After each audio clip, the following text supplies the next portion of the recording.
Welcome to the extraordinary life of Nikola Tesla, the visionary whose inventions shaped the modern world, but whose final days remain shrouded in tragedy and obscurity.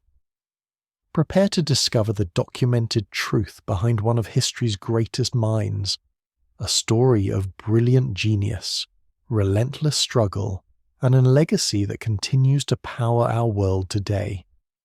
Discover the true story of Nikola Tesla. Like and subscribe for more untold tales of history's greatest minds. Chapter 1. Introduction. The Man Who Lit the World. The year was 1943. In the heart of Manhattan, amidst the cacophony of a world at war, a silence fell inside room 3327 of the Hotel New Yorker. An 86-year-old man, frail and alone, had drawn his final breath. To the hotel staff who found him, he was merely an eccentric long-term resident, known for his obsession with feeding pigeons and his peculiar aversion to pearls. But the FBI agents who arrived shortly after, seizing his documents and sealing the room, knew better. They knew that the impoverished old man lying in that bed was once the sorcerer of the Gilded Age, the individual who had fundamentally altered the trajectory of human civilization. This was Nikola Tesla. To understand the magnitude of this man's life, one must simply look around. Every time a switch is flipped and a room floods with light, every time a motor hums to life in a factory or a household appliance, and every time power flows effortlessly over vast distances to energize a city, it is Tesla's invisible signature that is being written. He is the architect of the modern era, the father of the alternating current electrical system that powers the globe. Yet, electricity was merely the beginning of his odyssey. Before the turn of the 20th century, Tesla was already dreaming of a world interconnected by wireless communication, foreshadowing the internet, smartphones, and the information age more than 100 years before their realization. His genius was as terrifying as it was brilliant. While his contemporaries, men like Thomas Edison and Guglielmo Marconi, relied on trial and error, tinkering with physical models until something worked, Tesla operated differently. He possessed a unique mental faculty that allowed him to build, run, and test complex machinery entirely within his mind. He could visualize a turbine, set it running in his imagination, and return to it weeks later to check for wear and tear, all without ever sketching a blueprint. This cerebral power allowed him to register over 300 patents worldwide, covering everything from the induction motor and fluorescent lighting to radio technology and remote control robotics. However, the story of Nikola Tesla is not simply a catalogue of inventions. It is a human drama of Shakespearean proportions. It is a narrative of a brilliant immigrant arriving in America with only 4 cents in his pocket and a book of poetry, rising to become the toast of New York high society, dining with kings and debating with philosophers. It is also a story of betrayal, of the ruthless war of currents where corporate titans battled for dominance over the future of energy, and of a tragic decline into obscurity. He was a man who sought to liberate humanity from the burden of physical labor and to provide free energy to the world, yet he died penniless, leaving behind a legacy that would be debated, suppressed, and finally celebrated decades after his death. As we peel back the layers of history, we encounter a figure shrouded in enigma. Was he a mystic who claimed to receive signals from Mars, or the most practical engineer of his time? Was he the victim of his own generosity, or the architect of his own downfall? Over the course of the following chapters, we will trace the arc of this extraordinary life, from the stormy night of his birth in the Austrian Empire to the glittering laboratories of Colorado Springs and Wardenclyffe. We will examine the evidence, separate the myth from the man, and illuminate the truth behind the legend. This is the story of a mind that saw the future so clearly that the present could not comprehend it. Chapter 2: The Spark of Genius. The narrative of Nikola Tesla begins not with a whisper, but with a thunderclap. On the stroke of midnight, bridging the 9th and 10th of July 1856, a violent electrical storm battered the village of Smiljan, located in the mountainous Lika region of the Austrian Empire, modern-day Croatia. According to family legend, the midwife attending the birth was terrified by the flashing lightning, calling it a bad omen and declaring the newborn to be a child of darkness. But his mother Duca replied with a fierce determination, "No, he will be a child of light." This prophetic beginning set the stage for a life defined by the mastery of the very forces that heralded his arrival. Born into a Serbian family, Nikola was the fourth of 5 children. His father, Milutin Tesla, was an Orthodox priest, a man of erudition and strict discipline who possessed a vast library. However, Nikola would always attribute his creative spark to his mother, Duca Mandic. Although she had never received formal schooling, Duca possessed a prodigious memory, capable of reciting long Serbian epic poems by heart. More importantly, she was an inventor in her own right.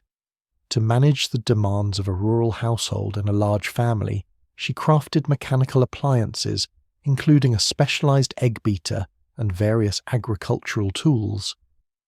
Tesla later recalled that his mother descended from a long line of inventors, and it was from her that he inherited the gift of discovery. Yet, the early years of this future genius were marked by a profound psychological struggle.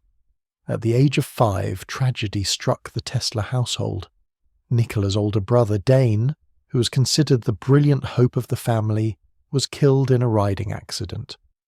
The loss devastated the family, and young Nikola grew up in the shadow of his deceased brother's idealized memory, feeling he could never equal Dane's potential.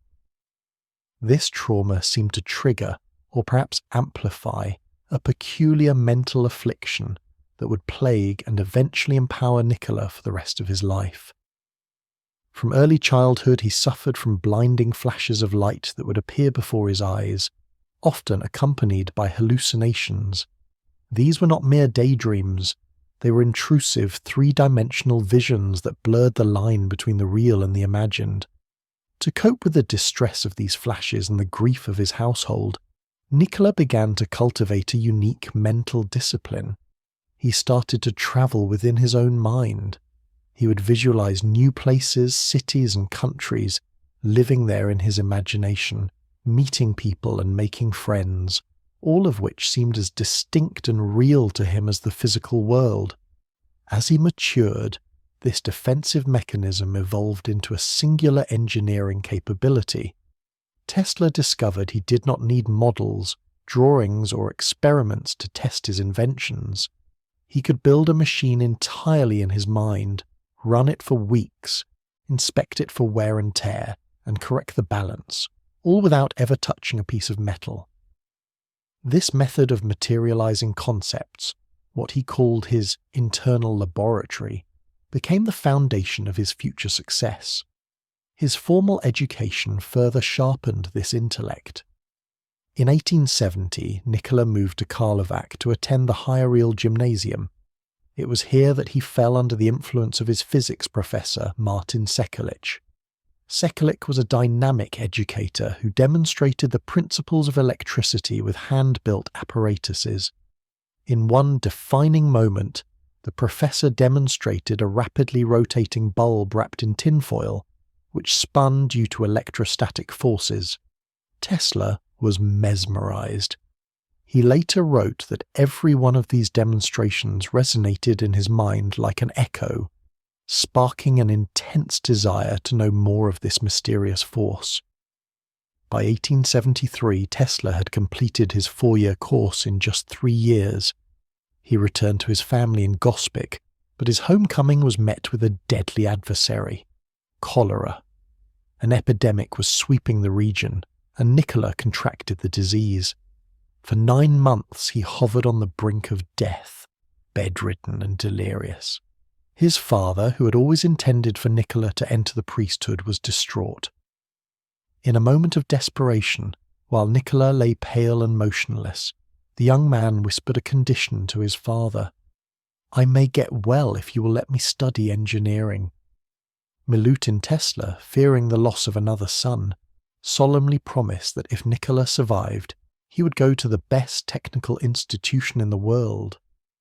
Fueled by this promise, and aided by a decoction of bitter bean juice, Nikola miraculously recovered. The brush with death had crystallized his purpose. He was not meant for the clergy.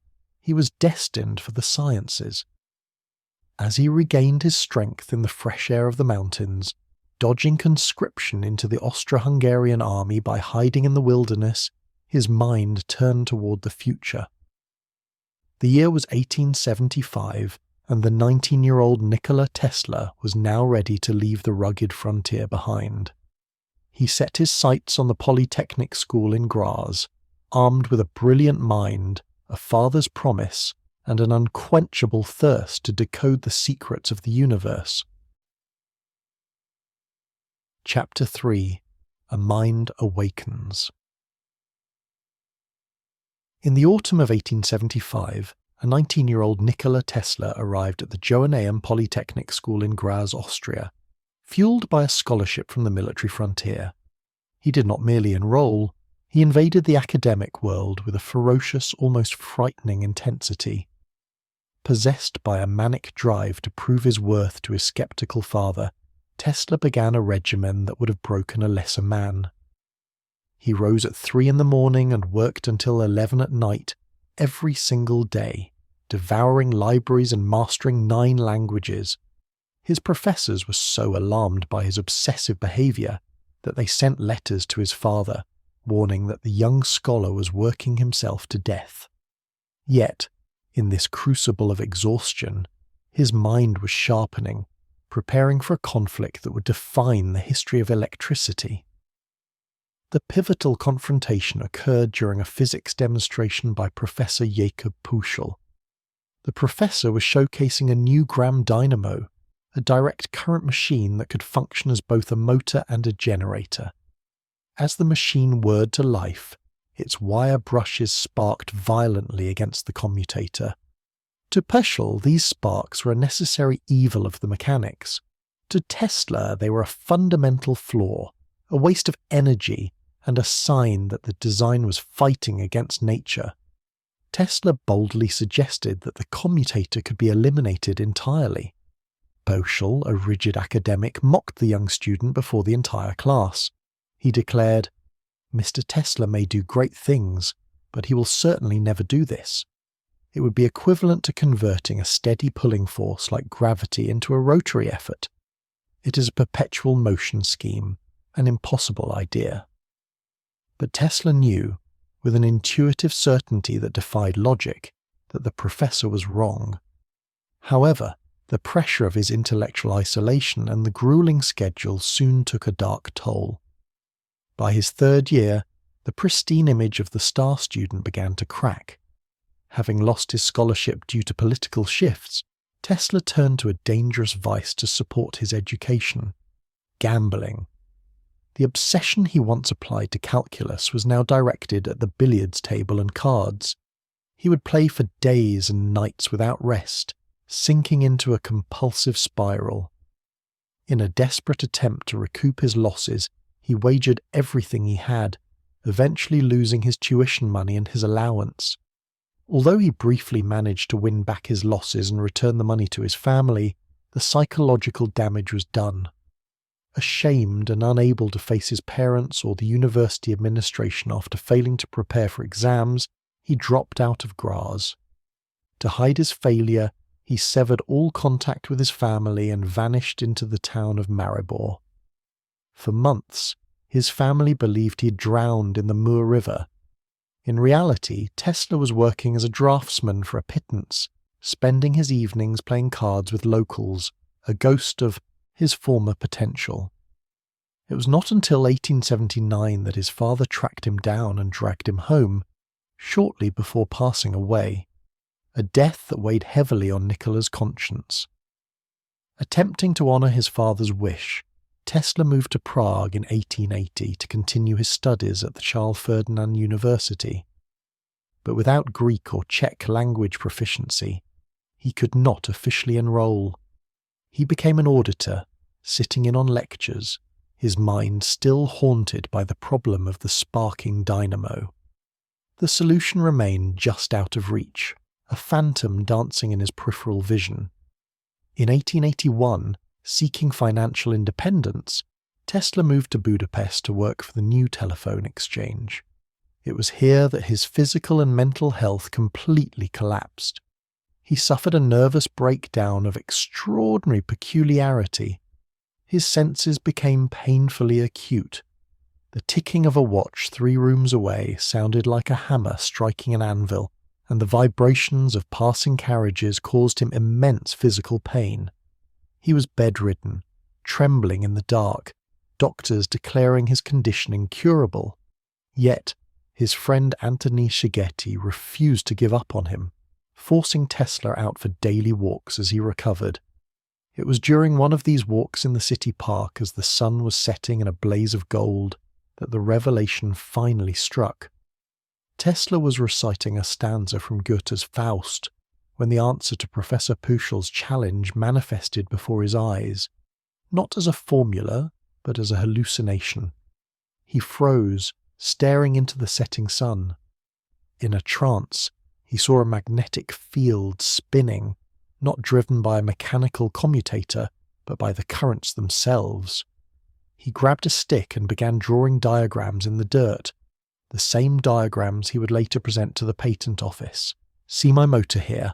Watch me reverse it," he whispered to a confused Szigeti. He had visualized the rotating magnetic field, the invisible vortex that would render the sparking brushes obsolete. The alternating current motor was no longer a vague intuition. It was a fully formed reality in his mind. At the age of 25, amidst the dust of a Budapest park, Nikola Tesla had unlocked the secret powering the modern world. Chapter 4. The European Apprentice. The year is 1881. In the heart of the Austro-Hungarian Empire, a young man of 25 walks the streets of Budapest. Nikola Tesla has arrived, not as a celebrated inventor, but as a draftsman, seeking employment in the emerging field of telecommunications. He is recovering from a nervous breakdown, a mysterious illness that rendered his senses painfully acute. The sound of a ticking watch 3 rooms away had struck his ears like a hammer. The sun's rays had caused him physical dizziness. Now, however, that hypersensitivity has coalesced into a laser-focused mental clarity. He secures a position at the Central Telegraph Office of the Hungarian government, working under Tivadar Puskás, who is building a telephone exchange for the city. The exchange is not yet functional when Tesla arrives, but his impact is immediate. His mind, restless and demanding, finds the existing equipment insufficient. While waiting for the exchange to launch, he assumes the role of chief electrician. It is here, amidst the tangles of wire and the chatter of early telephony, that Tesla produces his first practical invention. He constructs a device to boost the faint signals of the telephone transmission, a telephone repeater or amplifier. Though he never patents the device, failing to recognize the commercial necessity of legal protection, it functions remarkably well, serving as a precursor to the loudspeaker. Yet, this victory is merely a prelude.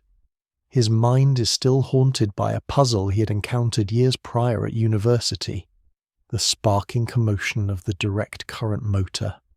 The suspense of his intellectual pursuit breaks on a February afternoon in 1882. Tesla is walking through the Városliget, the city park of Budapest, with a friend, Antal Szigeti. The sun is setting. In a moment of poetic reverie, Tesla begins reciting a passage from Goethe's Faust. As he speaks the words about the setting sun, a rigid catatonic state seizes him. He freezes.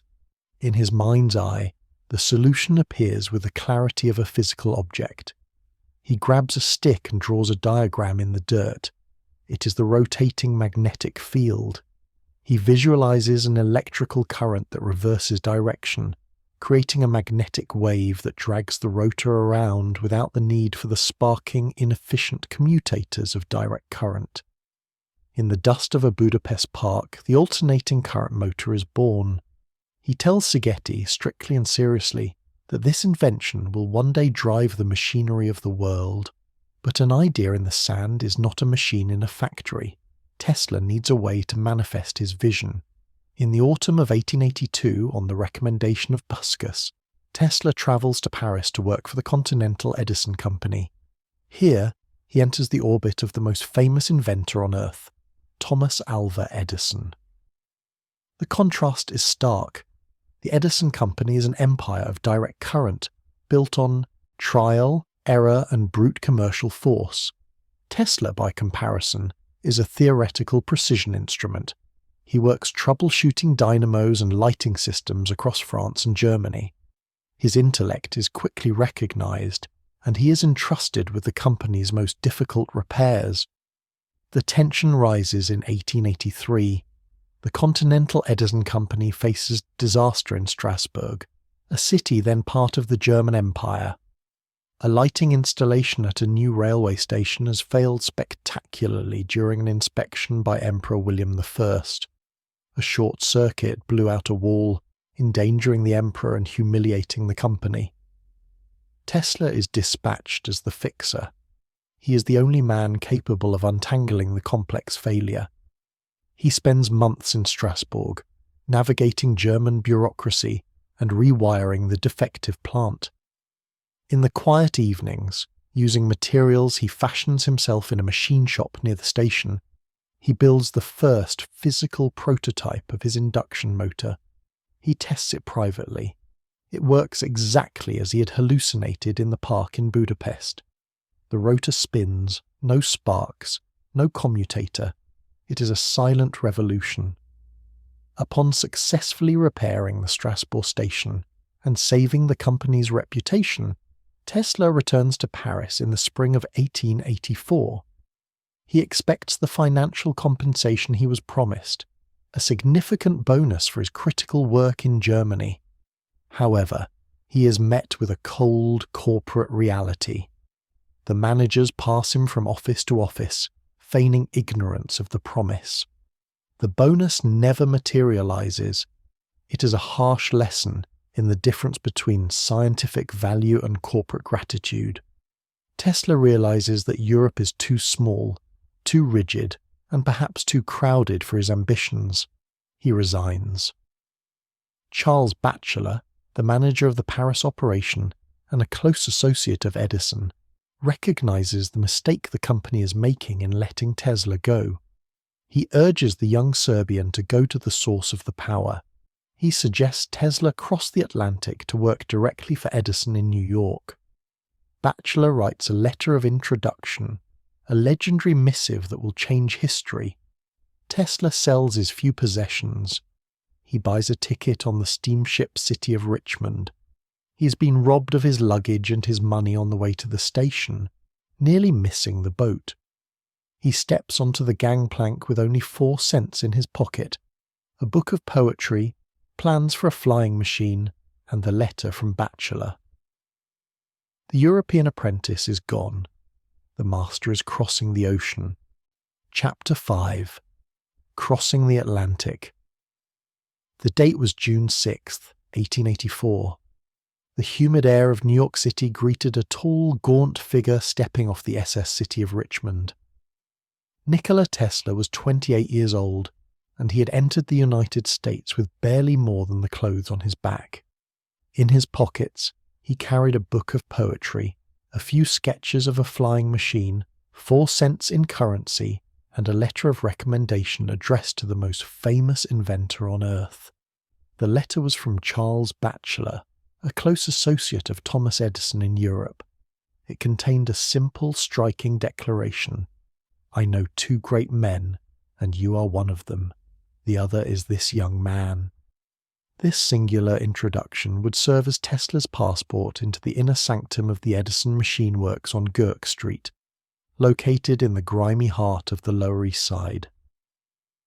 The New York that Tesla encountered was a city of stark contrasts, a place of immense wealth and crushing poverty, illuminated by gaslight and the flickering primitive electric arc lamps that cast harsh shadows on the cobblestones. It was here that the young Serbian engineer sought to bring his vision of alternating current to life. However, his immediate reality was far less glamorous. He was hired almost immediately by Thomas Edison to work on the existing direct current infrastructure. The two men were polar opposites in every conceivable way.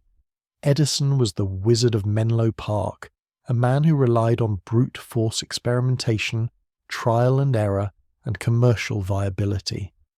Tesla was a cerebral theorist, a man who constructed machines perfectly in his mind before ever touching a tool. Despite their differences, Edison recognized Tesla's tireless work ethic. When the lighting system on the steamship SS Oregon failed, delaying its departure, Tesla volunteered to fix the dynamos. He worked through the night, rewinding the shorted coils and repairing the damage. As dawn broke, he encountered Edison and Batchelor walking home.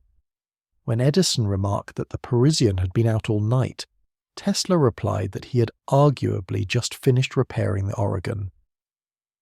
The ship sailed on time, and for a brief moment the American inventor looked upon the immigrant with genuine respect. This success led to a more significant and ultimately fateful assignment. The direct current generators that powered Edison's grid were inefficient, prone to sparking, and difficult to maintain. They were the mechanical heart of Edison's empire, yet they were deeply flawed. According to accounts later retold by Tesla, a challenge was issued. Whether it came from a manager at the works or Edison himself remains a point of historical debate. But the offer was clear. If Tesla could redesign the direct current dynamos to improve their service and economy, there would be $50,000 in it for him. In 1884, $50,000 was a fortune, equivalent to well over $1 million in the 21st century.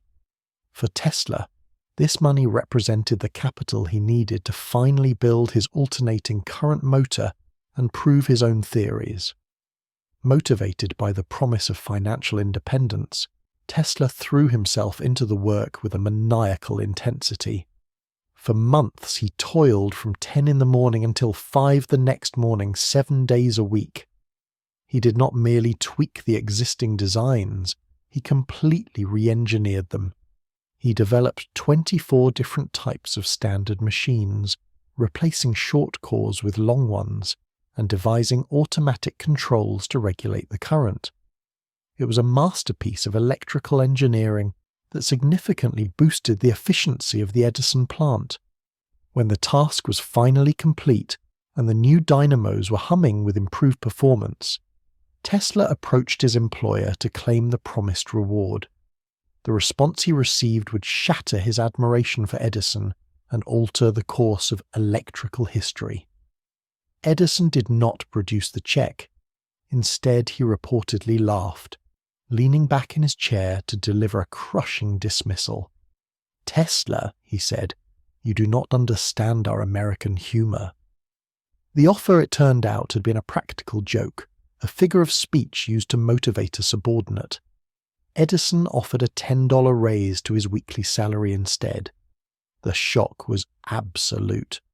Tesla, a man of rigid European honor and aristocratic pride, felt deeply betrayed.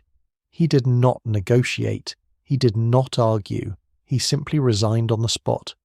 He walked out of the Edison Machine Works, leaving behind the security of employment and the proximity to the world's leading electrical company. The spring of 1885 found the genius engineer not in a laboratory, but in the streets. To survive, Tesla was forced to take a job digging ditches for the Edison Underground Electric Company, the very enterprise he had hoped to revolutionize. It was a humiliating descent. He worked alongside laborers who had no concept of the brilliant mind hidden behind the shovel. He slept in cheap lodgings, wrestling with the bitter irony of his situation.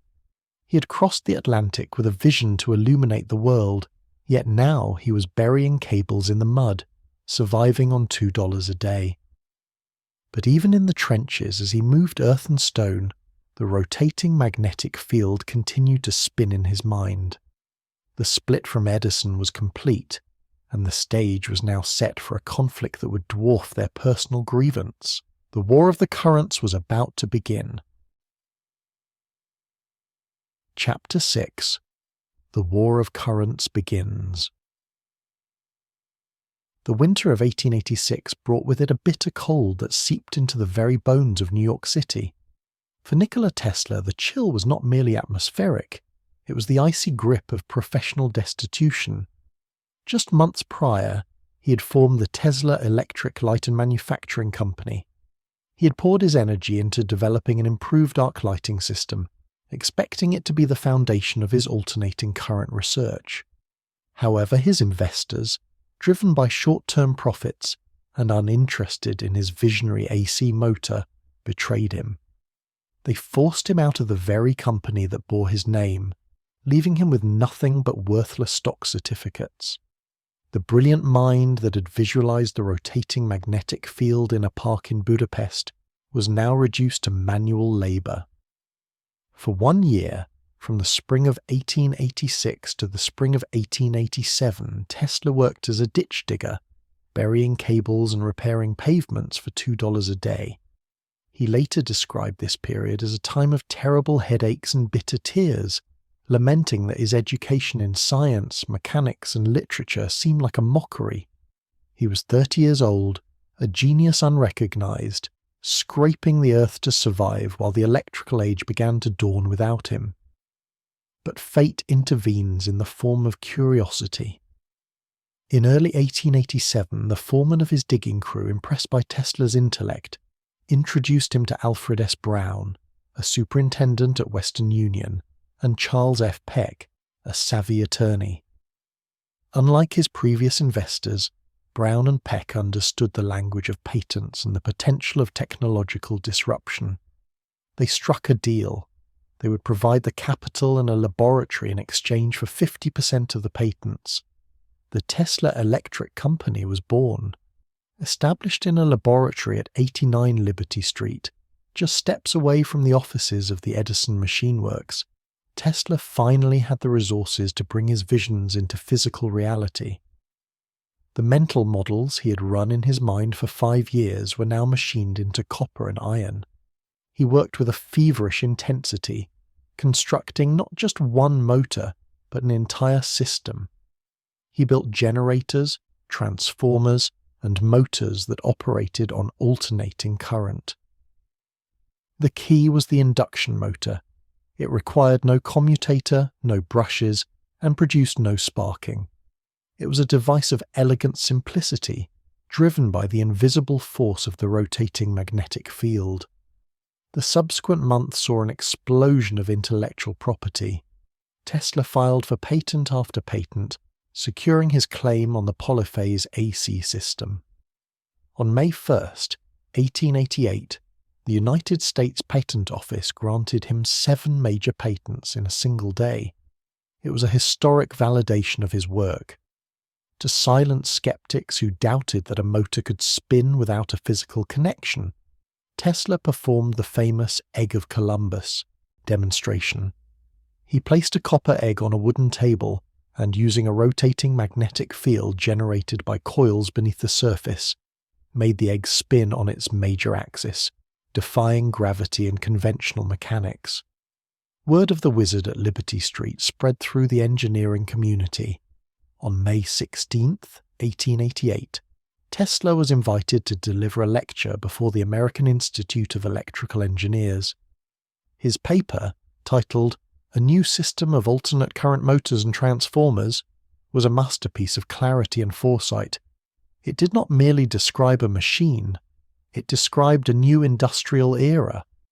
Among those paying close attention was George Westinghouse, a powerful industrialist who had made his fortune inventing the railway air brake.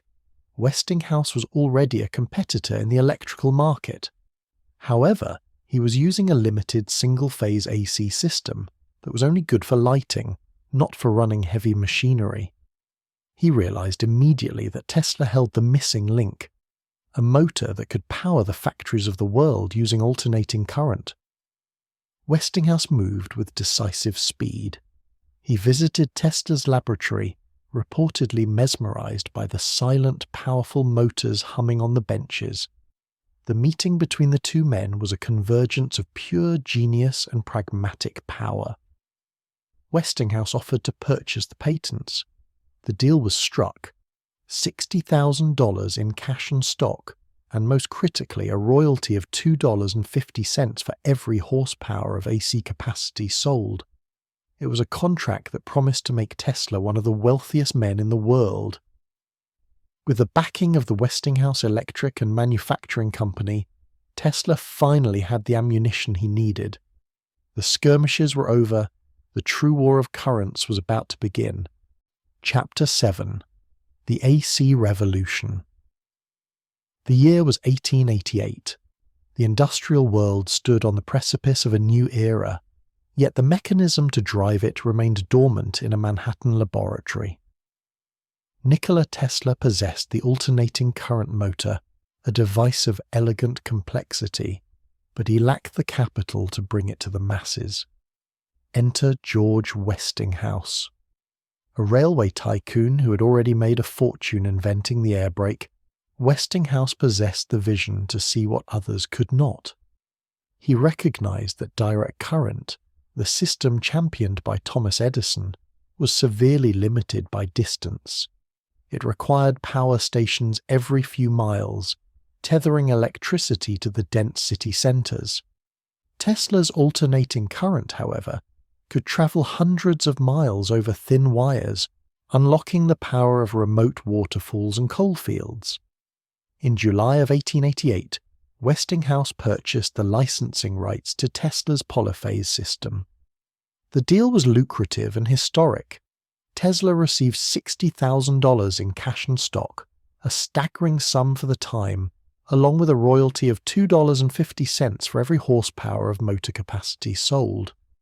With the stroke of a pen, Tesla secured his financial independence, and Westinghouse acquired the weapon he needed to challenge the establishment. However, this alliance triggered a corporate conflict of unprecedented viciousness, known to history as the War of Currents. Thomas Edison, whose entire empire was built upon the infrastructure of direct current, viewed the rise of high-voltage alternating current not as progress, but as a lethal threat to his monopoly. If Westinghouse succeeded, Edison's copper-heavy DC patents would be rendered obsolete. Edison responded with a campaign of fear and propaganda designed to terrify the public. He did not attack the efficiency of the new system, for he knew he could not win on technical grounds. Instead, he attacked its safety. Edison and his associates began a macabre series of public demonstrations. They colluded with an electrical engineer named Harold P. Brown to stage gruesome experiments. In front of press and onlookers, stray dogs, cats, and even horses were subjected to lethal shocks using Westinghouse's alternating current generators. The objective was to associate the very term alternating current with death. Edison's team even attempted to coin a new verb for electrocution, to be Westinghoused. The propaganda war reached its darkest peak with the involvement of the New York penal system. Edison secretly lobbied for the state to adopt an alternating current electric chair for capital punishment, arguing it would prove the inherent deadliness of his rival's technology. On August 6, 1890, at Auburn Prison, William Kemmler became the first man to be executed by the electric chair. The event was a horrific botch, requiring 2 attempts and leaving the witnesses traumatized. Westinghouse, appalled by the perversion of his technology, remarked that they would have done better using an axe. Yet, despite the gruesome headlines intended to destroy public trust, the laws of physics remained on the side of Tesla. While the lawyers and publicists fought in the mud, Tesla returned to the purity of the laboratory to fight with light. Tesla understood that the best way to counter fear was through awe. On May 20th, 1891, he stood before the American Institute of Electrical Engineers at Columbia College to deliver a lecture that would become legendary. The hall was packed with the greatest scientific minds of the age. Tesla did not present dry charts or financial projections. Instead, he performed magic. Utilizing his newly invented oscillating transformer, later known as the Tesla coil, he generated high-frequency, high-voltage alternating current. In a dramatic display that silenced his critics, Tesla allowed hundreds of thousands of volts to pass through his own body. Sparks leaped from his fingertips, and gas-filled tubes held in his hands illuminated brilliantly without any wire connection. He stood unharmed, a living conduit of the very energy the public had been told to fear. He demonstrated that at high frequencies, the electricity travelled over the skin rather than through the vital organs, a phenomenon known as the skin effect. The demonstration was a masterstroke of theatrical science. It transformed Tesla from a mere inventor into a wizard figure in the public imagination. By the end of 1891, the tide had turned. The grim spectacles of the war of currents could not halt the march of industrial efficiency. That same year, the Westinghouse Company successfully installed the first industrial alternating current system at the Ames hydroelectric plant in Colorado. Power was transmitted nearly 3 miles to a mining camp, a feat impossible with Edison's direct current. The success at Ames was the final proof of concept. The propaganda had failed. The world was demanding power, and it was becoming clear that only Nikola Tesla's alternating current could deliver it. Chapter 8: Unseen Waves and X-rays. The year 1891 marked a definitive turning point in the life of Nikola Tesla. With the war of currents effectively decided in favour of his alternating system, Tesla withdrew from the corporate battlefields to the sanctuary of his laboratory on South Fifth Avenue in New York City. At 35 years old, having recently secured his United States citizenship, he was no longer merely an engineer solving the problems of transmission. He had become a natural philosopher probing the fundamental secrets of the universe. The laboratory itself became a place of legend, a dimly lit cavern where the air hummed with energy and the sharp scent of ozone lingered perpetually. It was here, between 1891 and 1894, that Tesla conducted experiments that would effectively outline the technological trajectory of the 20th century. His primary obsession during this period was frequency. Tesla believed that by increasing the frequency of alternating current to hundreds of thousands of cycles per second, he could unlock properties of electricity previously unimagined. To achieve this, he invented the resonant transformer circuit, known to history as the Tesla coil. This device did not merely step up voltage, it created a high-frequency field of such intensity that it altered the behavior of electricity itself. In demonstrations that terrified and mesmerized onlookers, Tesla would stand on an insulated platform and allow hundreds of thousands of volts to course through his own body. Because of the skin effect caused by high frequencies, the lethal currents flowed over the surface of his skin rather than through his vital organs. He would casually reach out and ignite a gas burner with a spark jumping from his fingertip, or hold a glass vacuum tube that would burst into brilliant illumination solely from the ambient energy in the room. He was becoming the master of lightning, taming the most volatile forces of nature within the confines of a Manhattan loft. Yet the spectacle was secondary to the science. Tesla's goal was the transmission of energy without wires.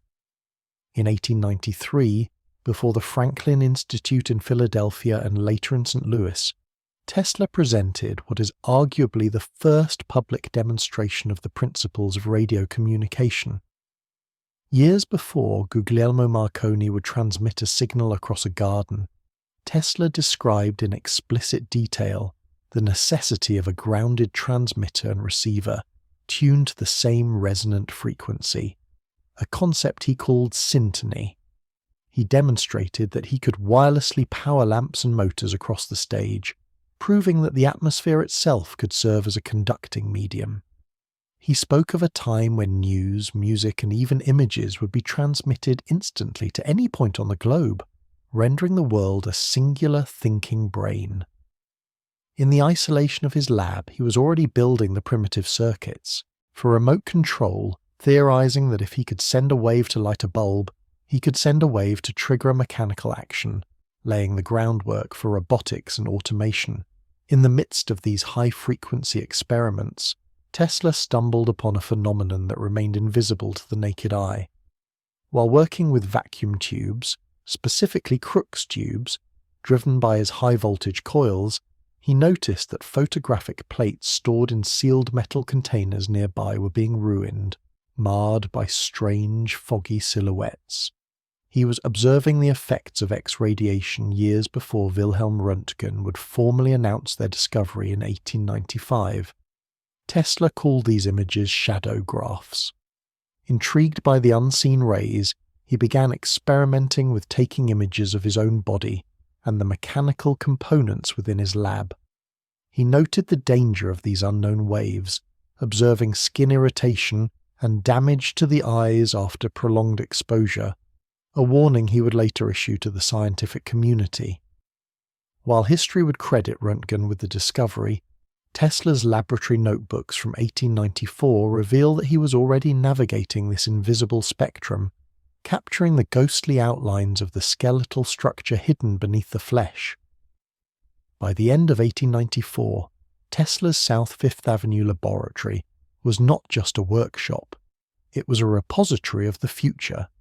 He had developed the oscillating transformer, demonstrated the principles of wireless telegraphy, illuminated the first wireless lights, and captured the first shadow graphs. He was operating at a feverish pace, sleeping little, driven by a vision of a world liberated from the tether of copper wires. But the sheer volume of his unpatented discoveries and unique, one-of-a-kind prototypes created a precarious situation. He was the sole keeper of a technology that was decades ahead of its time, housed in a building filled with flammable oil, wood, and high-voltage arcs. The suspense in the scientific community was palpable. They knew Tesla was on the verge of something that would eclipse even the alternating current motor. But nature and fate are often indifferent to genius, and the fragility of his physical archive was a looming threat that few, even Tesla, truly appreciated. Chapter 9. A World Illuminated. The year is 1893. The United States is in the grip of a severe economic depression. Yet on the shores of Lake Michigan, a miracle is rising from the swamp. It is the world's Columbian Exposition, also known as the White City. This temporary metropolis becomes the final decisive battlefield in the war of currents. The stakes are absolute. Whoever lights this fair will likely control the future of global electrification. General Electric, backing Thomas Edison's direct current, initially bids to illuminate the exposition.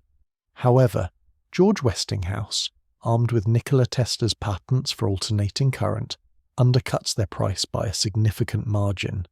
It is a perilous financial gamble, one that pushes the Westinghouse Electric Company to the brink of insolvency. The tension is palpable as the deadline approaches. Westinghouse engineers work frantically to manufacture 250,000 incandescent bulbs and the massive dynamos required to power them. Failure here would mean public humiliation and likely bankruptcy. On May 1st, 1893, a hush falls over a crowd of 100,000 spectators. President Grover Cleveland steps forward to a podium draped in flags. He presses a gold telegraph key. Instantly, the gloom of night is shattered. The White City explodes into brilliance. Hundreds of thousands of globe lights glow simultaneously, casting a stark, beautiful radiance over the neoclassical architecture. It is more light than has ever been concentrated in a single location in human history. Hidden from view, 12 1,000 horsepower polyphase generators, built by Westinghouse and designed by Tesla, hum in perfect synchronization. The display is flawless. The flickering, dim limitations of gas lamps are banished forever, replaced by the steady, piercing white of the electric age. Inside the Hall of Electricity, Nikola Tesla is not merely an engineer, he is a performer. At age 37, tall and impeccably dressed, he captivates audiences with demonstrations that border on magic. He presents the egg of Columbus, a copper egg that spins and stands on its end, driven solely by a rotating magnetic field, a playful visualization of the induction motor's power. To dispel the fear-mongering tactics of the Edison camp, who claimed alternating current was deadly, Tesla allows high-frequency, high-voltage current to pass harmlessly through his own body, illuminating bulbs held in his bare hands. He stands amidst crashing artificial lightning, unharmed, a living testament to the safety and control of his system. The fair is a resounding victory. The public sees alternating current not as a monster, but as a miracle. The triumph in Chicago immediately unlocks the next monumental challenge, harnessing the raw power of Niagara Falls. For years, the International Niagara Commission, led by the renowned physicist Lord Kelvin, had debated the best method to transmit the fall's energy. Kelvin had long been a proponent of direct current, but after witnessing the success of the Columbian Exposition, he reverses his position entirely. He declares that alternating current is the only feasible solution for long-distance transmission. The contract is awarded to Westinghouse. The project is an engineering feat of biblical proportions. Massive tunnels are bored through solid bedrock. Tesla designs huge 5,000 horsepower generators, the largest of their kind ever attempted. The world watches with bated breath. This is no longer about lighting a fairground. This is about powering the industrial heart of a nation. The work continues for 3 grueling years. Finally, on November the 16th, 1896, the switch is thrown at the Niagara Power Station. 22 miles away in the city of Buffalo, New York, the circuits close. The current travels silently along the high-tension wires. Streetcars in Buffalo begin to move. Lights flicker into existence. The power of the falling water has been transmuted into electricity and sent across the distance with negligible loss. It is the death knell for direct current distribution. The war of currents effectively ends, not with a treaty, but with total obsolescence for the opposition. Tesla's polyphase system is adopted as the global standard. At nearly 40 years old, Nikola Tesla has achieved what few men ever do. He has fundamentally changed the infrastructure of civilization. The world is now illuminated. Chapter 10. Harnessing the Earth's Power. The date was May 17th, 1899. Nikola Tesla stepped off the train in Colorado Springs, leaving behind the soot and social obligations of New York City for the high desert of the American West. At 43 years old, the inventor sought a location where the air was thin, the conductivity high, and the space ample enough to test a theory that defied the conventional physics of the era.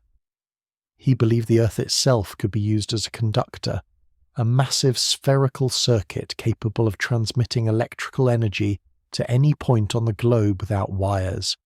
To prove this, he needed to construct a machine of unprecedented scale. Upon the rolling prairie, Tesla commissioned the construction of a large barn-like wooden structure, flanked by a wooden tower that rose 80 feet into the air, capped with a copper ball. A fence surrounded the perimeter, adorned with signs warning of great danger.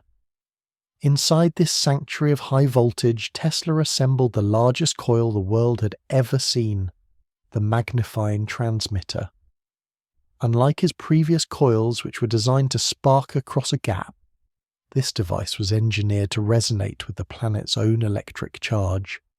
The primary coil was burying itself in the earth, literally grounding his vision in the soil, while the secondary coil spiraled upward, designed to pump electricity into the earth at specific frequencies. The atmosphere in the laboratory was one of constant, palpable suspense. Observers reported that the air inside the station was often so charged that sparks would jump from the ground to their feet as they walked. Blue halos of St. Elmo's fire glowed around the electrical lines, and butterflies caught in the vicinity were seen with wings outlined in spectral blue light. Tesla worked feverishly through the nights, his focus absolute. He was observing a phenomenon known as stationary waves. By tracking the electrical effects of thunderstorms moving away from his station, he realized the Earth was responsive to electrical vibrations.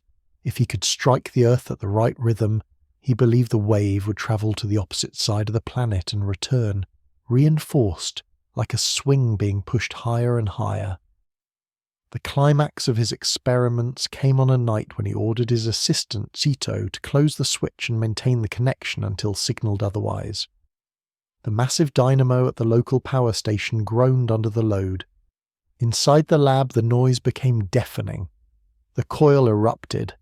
Arcs of lightning, thick and violent, tore through the air, reaching lengths of 135 feet. The thunder from these discharges was heard 15 miles away in the town of Cripple Creek. The display was terrifying and magnificent, a man-made storm harnessed within 4 wooden walls, but suddenly silence fell. The lights in the laboratory died. The artificial lightning ceased. Tesla demanded the power be restored, only to learn via telephone that he had destroyed the generator at the Colorado Springs Electric Company.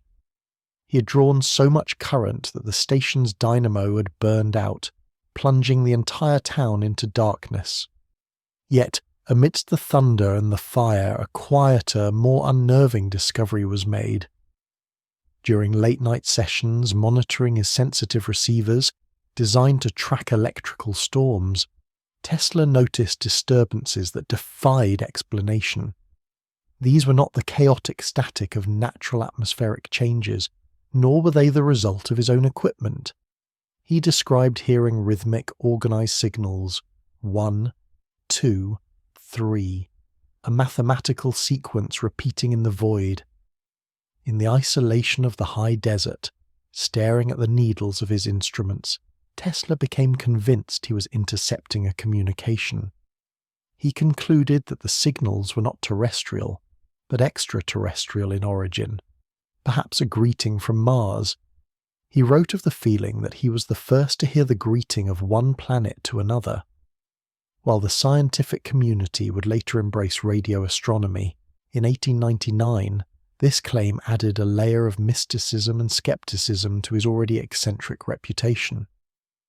By January 1900, Tesla had concluded his work in the West. He had confirmed, to his own satisfaction, that the Earth could conduct electrical energy. He had generated voltages previously thought impossible. He had heard the whispers of the cosmos. Armed with crates of notes and a conviction that hardened into obsession, he dismantled the laboratory. The wooden structure was sold for lumber to pay debts, but the knowledge he had harvested was priceless. He boarded the train back to the East Coast, not as a defeated man, but as a visionary ready to execute the final phase of his plan. He carried with him the blueprint for a world system of wireless transmission, a dream that would lead him to the cliffs of Long Island and the tragedy of Wardenclyffe. Chapter 11. The Towering Vision and Its Fall.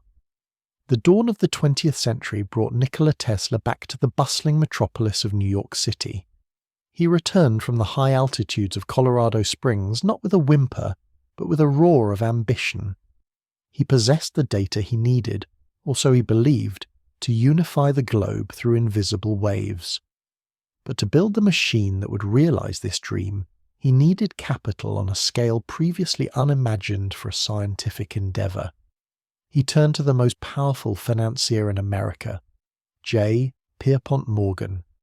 In the early months of 1901, Tesla approached Morgan with a proposal. He offered a plan to transmit wireless messages across the Atlantic Ocean, a feat that would revolutionize commerce and news. Morgan, seeing the potential monopoly on information transfer, agreed. He invested $150,000, a fortune at the time, into Tesla's new enterprise. With the funding secured, Tesla acquired 200 acres of land on the northern shore of Long Island at a place called Shoreham. He named the site Wardenclyffe. Construction began immediately. Tesla commissioned the renowned architect Stanford White to design the laboratory, a red brick building with an Italian Renaissance flair. But the true marvel was the tower rising behind it. It was a wooden structure, octagonal in shape, climbing 187 feet into the air. At its pinnacle sat a massive steel cupola, weighing 55 tons, intended to accumulate and discharge the electrical energy. Beneath the tower, the ambition was even deeper. A wood-lined shaft plunged 120 feet into the earth, grounding the system into the very crust of the planet. Tesla intended to use the earth itself as a conductor, vibrating it with electrical resonance to send power anywhere on the globe. However, as the wooden struts of Wardenclyffe rose, so did the costs. The economy was volatile and prices for materials soared. Tesla's initial budget began to evaporate. Worse, a rival was making headlines. Guglielmo Marconi, an Italian inventor using technology that Tesla considered derivative of his own earlier patents, was racing to bridge the Atlantic with a much cheaper, simpler system. Tesla remained unconcerned publicly, famously remarking that Marconi was a good fellow and should be let to continue, noting that the Italian was using 17 of Tesla's own patents. But the pressure mounted. In a desperate bid for more funding, Tesla revealed the full extent of his vision to Morgan. It was not merely a radio transmitter. Tesla explained that Wardenclyffe was designed to transmit electrical power wirelessly. He envisioned a world system where a handheld device could receive news, music, stock market quotes, and secure military communications, while homes could be illuminated without wires. He promised a world where energy was as ubiquitous as air. Morgan was a pragmatic banker, not a utopian futurist. He recognized a fundamental flaw in the business model. If anyone can draw the power from the air, where does one put the meter? The profitability of free, wireless energy was non-existent. The turning point came on December 12, 1901. On a windswept hill in Newfoundland, Marconi successfully received a wireless signal from Cornwall, England, the Morse code letter S. Marconi had achieved the impossible with a few kites and a simple setup, costing a fraction of Tesla's massive tower. The world cheered for Marconi. Tesla pleaded with Morgan for additional funds to complete his superior system, arguing that Marconi's radio was a mere toy compared to the global power network Wardenclyffe would become. Morgan's reply was cold and final. He would not advance another cent. For the next few years, Tesla struggled to keep the project alive. He poured his own dwindling resources into the tower. He courted other investors, but the shadow of Morgan's refusal scared them away. If the Titan of Wall Street had abandoned the project, it was deemed a failure. By 1905, the activity at Wardenclyffe slowed to a halt. The coal deliveries ceased. The workers were laid off. In 1906, the dream effectively ended. The great tower, which Tesla had hoped would hum with the energy of the universe, stood silent, a wooden skeleton overlooking the sound, a monument to a future that arrived too soon, and a vision that was ultimately too towering to stand. Chapter 12. The Unseen Future. The dream of the world wireless system did not die with a bang, but with a slow, agonizing silence. By the time the calendar turned to 1906 and 1907, the quiet hum of activity at Wardenclyffe had ceased.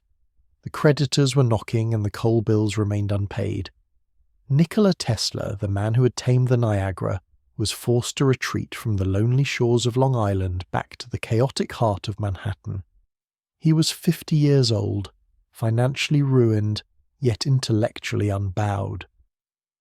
While the press began to whisper that the wizard had lost his magic, Tesla was, in fact, pivoting toward a new frontier: mechanics.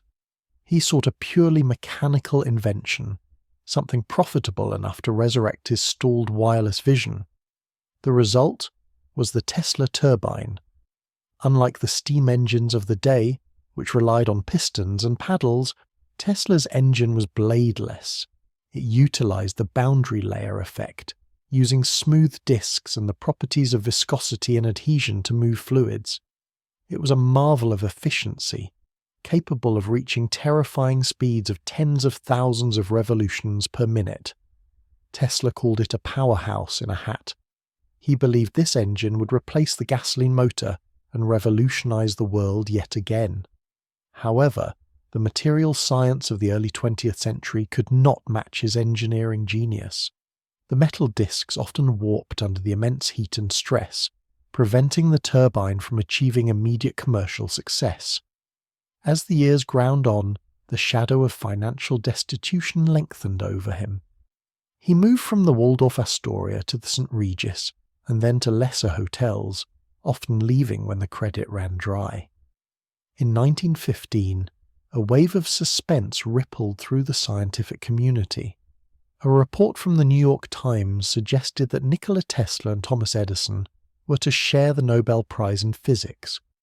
It was a moment that could have restored Tesla's financial standing and his reputation, but the prize was never awarded to them. It went instead to William Henry Bragg and William Lawrence Bragg. Rumors swirled that Tesla refused to share the honor with Edison, or that Edison sabotaged the nomination, though the Nobel Committee archives would later suggest neither was truly selected. The slight deepened Tesla's bitterness and his isolation. While the world was embroiled in the Great War, Tesla's mind drifted further into the future.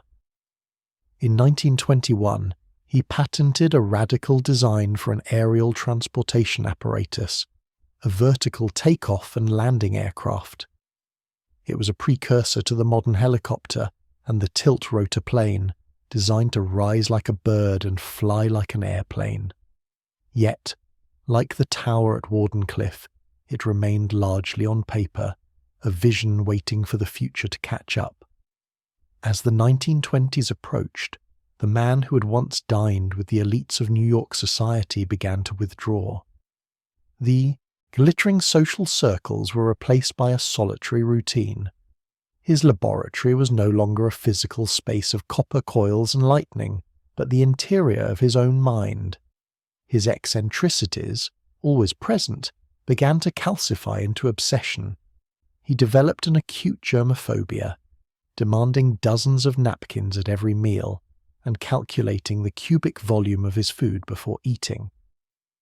But his most profound emotional connection was no longer with humanity. It was with the pigeons of New York City. Daily he would trek to the New York Public Library or St. Patrick's Cathedral, his pockets filled with bird seed. He knew them, he claimed, and they knew him. Among the flock, there was one specific bird that captured his heart, a white pigeon with light grey tips on its wings. Tesla spoke of this bird with a tenderness that unnerved those few who still spoke to him.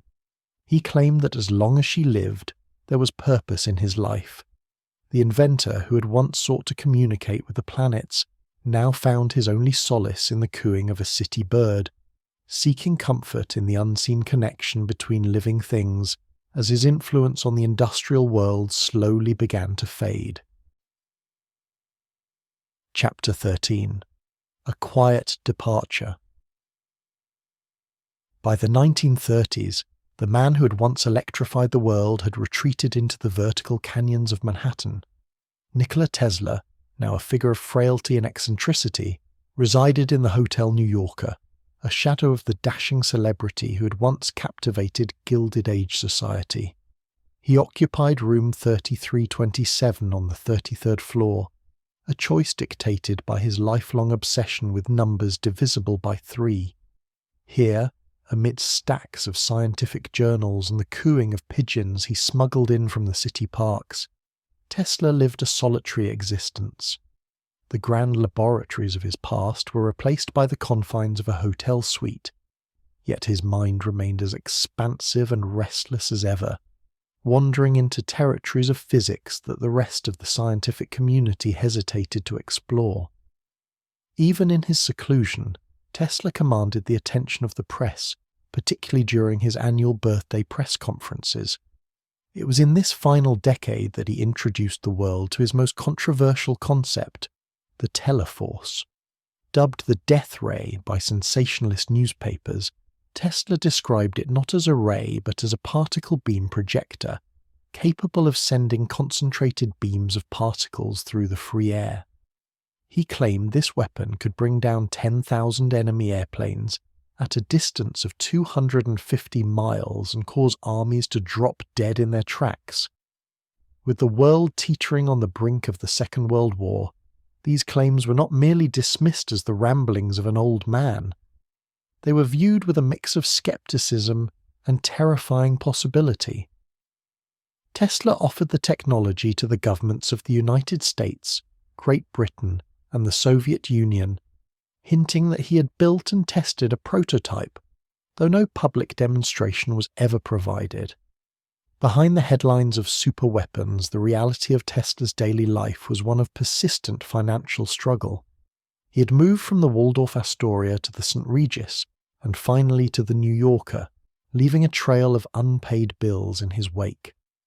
It was the Westinghouse Electric and Manufacturing Company, the corporation that had risen to industrial dominance on the back of his alternating current patents, that ultimately intervened.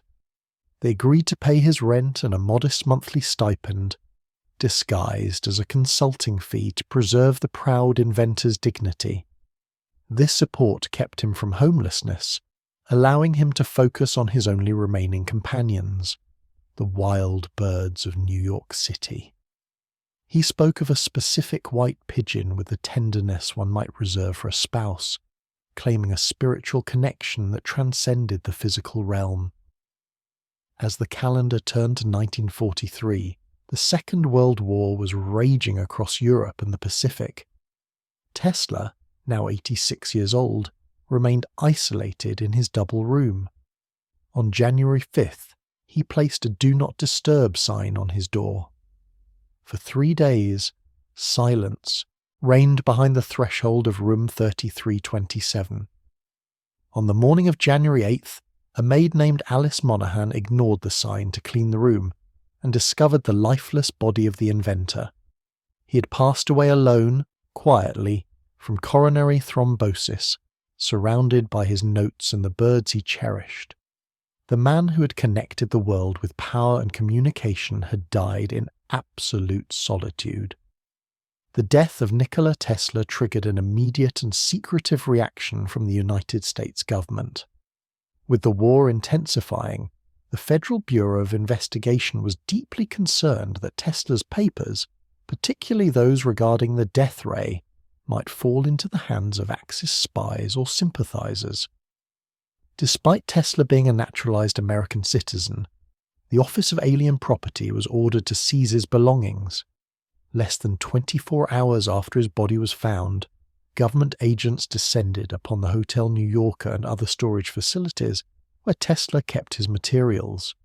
They confiscated 2 truckloads of documents, trunks, and a safe, hauling them away to the Manhattan Storage and Warehouse Company, where they were sealed under heavy guard.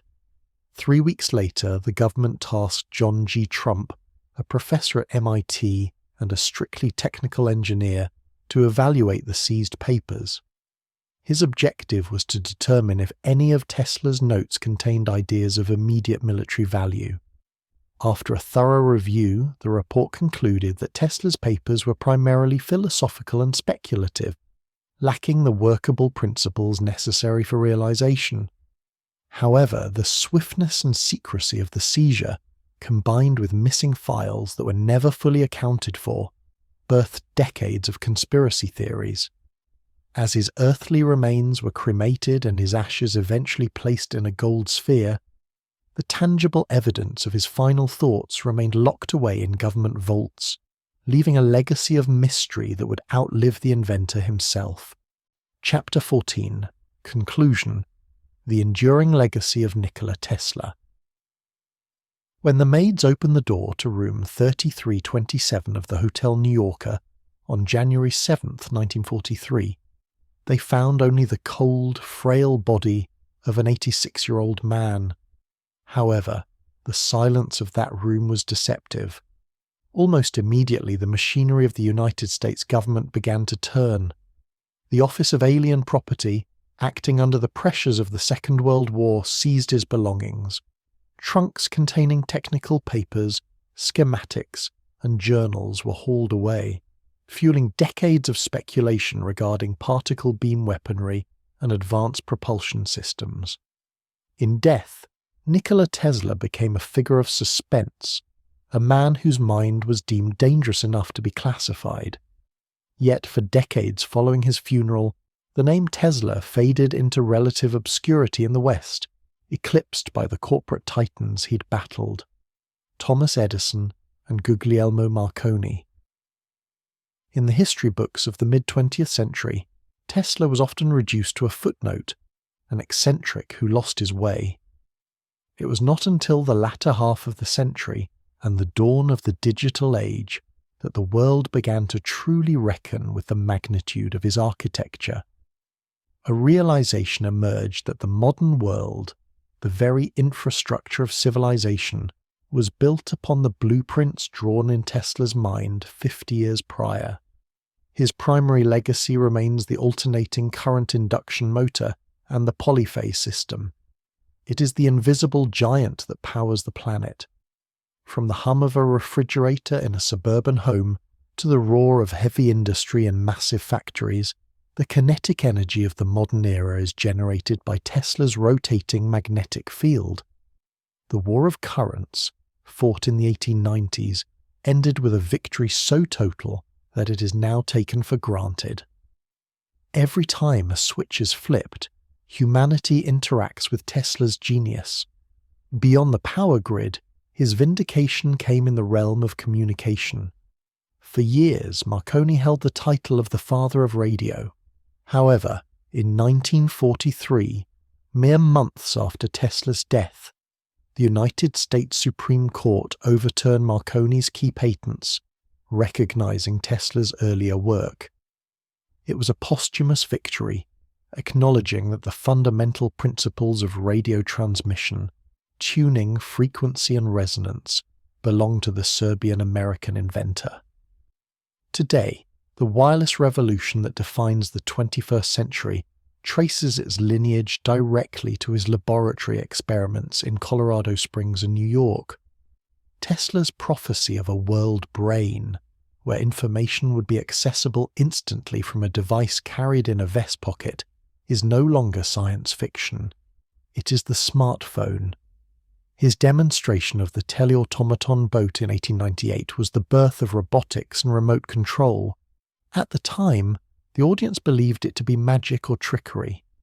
Today, from aerial drones to Mars, rovers, we utilize the logic of remote operation that Tesla pioneered before the turn of the 20th century. In the 21st century, Tesla achieved a status reserved for few historical figures. He became a cultural icon. The rise of the internet allowed a new generation to rediscover his work, elevating him from a forgotten scientist to a cult hero of the information age. An electric car company bearing his name revolutionized the automotive industry, cementing his association with clean, futuristic energy. However, this deification often blurs the line between history and mythology. While he is celebrated as a wizard of electricity, the objective reality of his life was one of profound human struggle, battling obsessive-compulsive disorder, financial ruin, and the crushing loneliness of a mind that operated on a plane few could understand. Ultimately, the legacy of Nikola Tesla is not just in the 300 patents he secured, but in the scope of his imagination. He envisioned a world liberated by technology, where energy was abundant and humanity was connected by invisible waves. He did not live to see the full fruition of his dreams, dying alone and impoverished. Yet, as the sun sets over the electrified cities of the earth, from New York to Belgrade, the lights that pierce the darkness serve as his eternal monument. The man who lit the world has gone, but the spark he ignited burns brighter than ever. Tesla's impact on our modern world is undeniable, but what part of his extraordinary life resonates most with you? Let me know in the comments below, and don't forget to subscribe for more journeys into the lives that shaped history.